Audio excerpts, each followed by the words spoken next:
Keesokan harinya, Jehok bangun paling awal. Jehok lalu berolahraga ringan di teras rumah dan setelah itu membuat sarapan. Disusul dengan Jin dan Jungkook yang terbangun. Jungkook lalu membuat jus dan berolahraga di teras rumah. Jin yang melihat Jungkook sedang berolahraga, lalu menghampiri dan mengatakan, "Ya, Jungkook sih." Mendengar itu, Jungkook langsung berpaling dan bertanya kembali sembari cemas. "Apa? Kamu masih ada urusan dengan Hyung? Kamu tidak ingat apa yang kamu lakukan pada Hyung semalam?"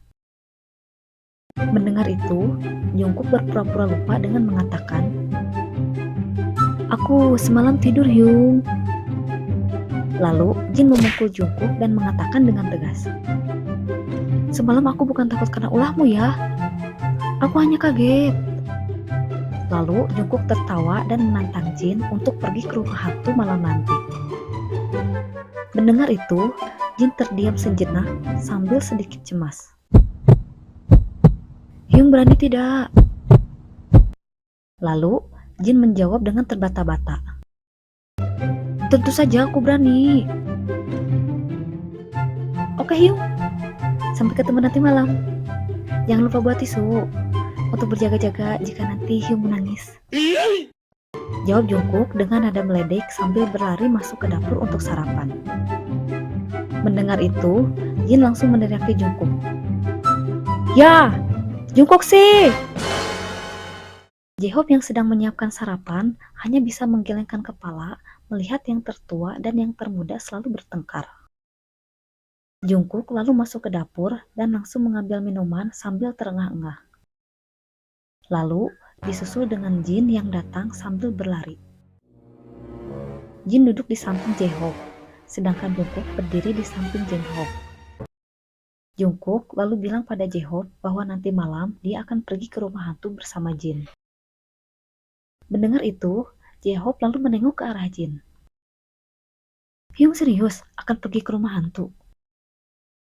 Lalu dengan spontan, Jin menjawab, "Tentu saja." Mendengar hal itu, J-Hope terdiam. Lalu Jungkook pergi mandi. Di saat Jungkook pergi, Jin langsung bilang pada J-Hope, "J-Hope, kau harus bantu aku. Nanti malam, kamu harus ikut. Kau tahu kan aku penakut. Tapi aku tidak mau dijahili terus oleh Jungkook. Aku ingin menunjukkan padanya bahwa aku pemberani." Lalu, J-Hope juga mengatakan bahwa dia juga penakut. "Hyung, kau tahu kan, aku juga penakut." Mendengarnya saja membuatku ingin tetap di rumah. Untunglah Jungkook tidak mengajakku. Lalu, Jungkook datang lagi sembari memakai handuk di kepalanya. "Oh iya, Hyung, kau juga ikut ya?" Sambil kembali ke kamarnya. Mendengar hal itu, Jin dan J-Hope saling menatap satu sama lain dengan penuh cemas. Lalu, Jin dan J-Hope pergi tanpa mengatakan apapun. Jungkook lalu pergi latihan, Jin pergi menemui agensi, dan J-Hope pergi ke supermarket.